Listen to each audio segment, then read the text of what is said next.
Coucou les amis, bienvenue sur mon channel de la Tarot Reading. Donc aujourd'hui je voulais faire une lecture pour les personnes du signe zodiaque Balance pour la période du 17 au 19 octobre 2020. On va voir un peu ce qui se passe ici avec vous. Merci de bien vouloir vous abonner à mon channel. Si vous avez besoin d'une guidance privée avec moi, n'hésitez surtout pas à lire les informations qui sont dans mon commentaire juste en bas de la vidéo. On va donc commencer. Cette lecture est une lecture générale. Les énergies sont interchangeables. Si elles ne résonnent pas avec vous, je n'ai pas de message pour vous aujourd'hui.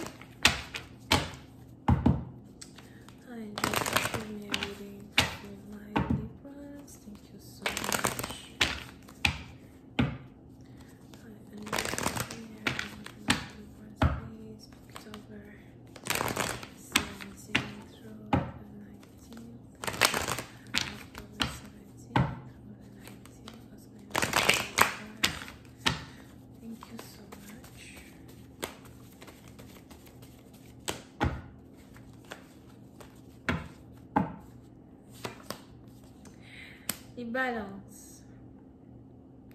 Les balances, pour une certaine partie d'entre vous, il est probable que vous êtes actuellement dans une situation où vous essayez d'être patient. J'ai l'impression que vous êtes ici en train de travailler sur certains projets qui vous amènent à être patient. Pour d'autres, il est probable que vous essayez ici d'économiser de l'argent et vous avez besoin d'être patient. Pour une autre partie d'entre vous, si vous êtes célibataire, j'ai aussi l'impression que votre priorité pour l'instant, c'est carrément de pouvoir avoir le contrôle total sur vos finances, le contrôle total de vos dépenses. Vous voulez ici être autonome dans un certain sens. Pour une autre partie d'entre vous, il est probable à soi que vous essayez ici de régler peut-être certaines dettes. Vous essayez ici de régler certaines choses avant de commencer un projet qui vous tient à cœur, une activité qui vous tient à cœur. Pour une autre partie d'entre vous, si jamais vous êtes ici dans une situation où vous avez envie de retourner à l'école, à soi, il est probable que vous voulez attendre le moment opportun avant d'y retourner, peut-être parce que il y a certaines choses que vous devez gérer avant de retourner à l'école, somehow, d'accord? Pour une autre partie d'entre vous, si vous cherchez à Zoual un travail, peut-être aussi que vous voulez un travail qui est à travers un apprentissage ou encore un travail qui va vous permettre d'apprendre en même temps que vous travaillez. Mais on est ici dans une situation où vous êtes plutôt préoccupé par certaines choses qui sont hors de votre relation émotionnelle, votre histoire d'amour, d'accord? Pour une autre partie d'entre vous, il est aussi probable que vous ne pensez pas réellement à un partenaire, vous n'avez pas envie d'être amoureuse, vous ne cherchez pas à tomber amoureuse, vous ne cherchez pas à savoir qui est amoureux de vous at the same time. Et pendant que vous êtes ici concentré sur vous, on est ici dans une situation où vous avez quand même cet espoir-là de rencontrer quelqu'un de meilleur, quelqu'un qui va pouvoir vous apprécier, apprécier votre valeur, apprécier ce que vous pouvez apporter dans sa vie, apprécier les choses que vous avez construites par vous-même. Over here. Pour une autre partie d'entre vous, pendant que vous êtes ici concentré sur votre propre vie, votre propre futur, je vois ici un homme qui est sûrement un homme divorcé, qui a les yeux fixés sur vous. Pour d'autres, vous pouvez ici avoir affaire à un patron ou encore à quelqu'un avec qui vous travaillez. Pour une certaine partie d'entre vous, il est aussi probable que ça fait un certain temps que vous attendiez peut-être de recevoir les nouvelles d'une personne en particulier. C'est sûrement quelqu'un à qui vous écrivez, mais la personne ne vous répond pas. Ou parlons plutôt au passé. C'est sûrement ici quelqu'un à qui vous écriviez dans le passé. La personne ne vous répondait pas. C'est sûrement quelqu'un avec qui vous aviez envie de vous réconcilier dans le passé. La personne ne vous regardait pas.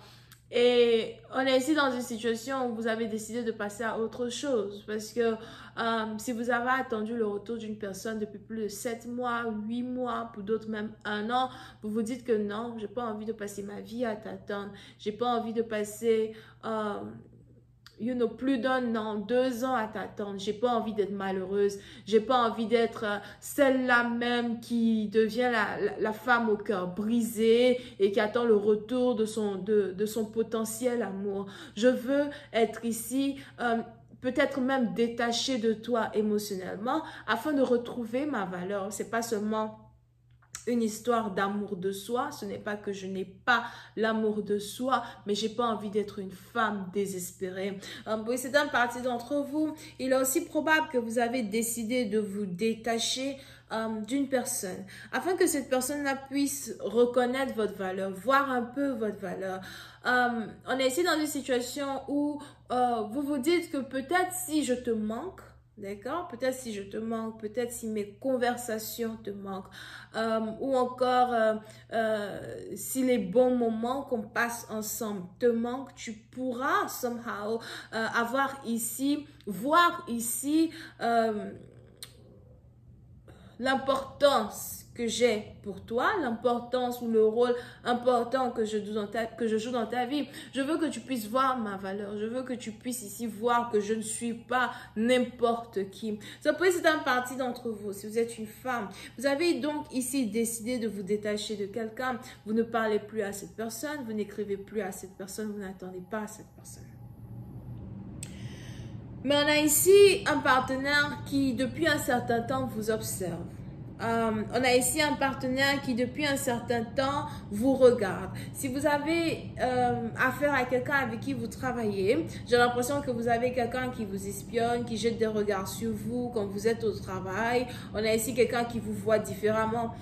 Pour une autre partie d'entre vous, si vous avez affaire à un ancien patron, quelqu'un peut-être qui ne voulait pas être dans une relation avec vous parce que vous faisiez le même boulot, something like that, vous avez aujourd'hui cette personne-là qui pense à vous, qui a envie de vous écrire, qui se demande si le moment est enfin arrivé pour lui de vous déclarer sa flamme. Pour une autre partie d'entre vous, il est aussi probable que vous avez affaire à votre ex. Un partenaire peut-être qui vous a abandonné dans le passé parce qu'il ne savait pas réellement ce qu'il veut. Un partenaire qui vous a abandonné dans le passé parce qu'il n'arrivait pas à prendre un choix qui était en rapport avec vous, à prendre un choix qui était en rapport avec la relation, prendre un choix qui était ici en rapport avec le fait de, si oui ou non, il était prêt ici à avoir une relation avec vous dans un certain sens. Pour une autre partie d'entre vous, vous pouvez aussi avoir affaire à quelqu'un qui était en train de passer par une période de divorce. Et on a la période de divorce dans laquelle quelqu'un passait, qui était peut-être plutôt compliquée, ou encore on a quelqu'un qui ne voulait pas être dans une nouvelle relation avec quelqu'un pendant qu'il passait ici par une période de divorce. Pour une autre partie d'entre vous, on a même ici quelqu'un qui n'a pas fini de divorcer et qui aujourd'hui a juste l'impression que bref, peut-être le divorce prend un peu trop longtemps à se terminer. C'est peut-être ici le moment pour lui de juste venir dans vos bras et vous dire qu'il vous aime dans un certain sens. On a ici quelqu'un qui risque de débarquer du jour au lendemain pour vous dire quelque chose de très important. Mais encore une fois, ça dépend de ce que votre partenaire veut vous dire parce que pour une certaine partie d'entre vous, il est probable qu'on a une nouvelle choquante que votre partenaire veut vous dire, une nouvelle as well qui risque de ne pas réellement vous plaire, ou encore vous êtes ici sur le point de découvrir une vérité qui risque de ne pas réellement vous plaire. Quand il s'agit de ce partenaire, je vais continuer cette lecture sur Vimeo pour tous ceux qui sont intéressés. Je vous invite à cliquer sur le premier lien juste en bas de la vidéo pour avoir accès à la suite. Pour les autres, si vous avez besoin d'une guidance privée avec moi, n'hésitez pas à cliquer sur le deuxième lien dans mon commentaire juste en bas de la vidéo. On a les Verseaux, les Vierges. Bisous, bye.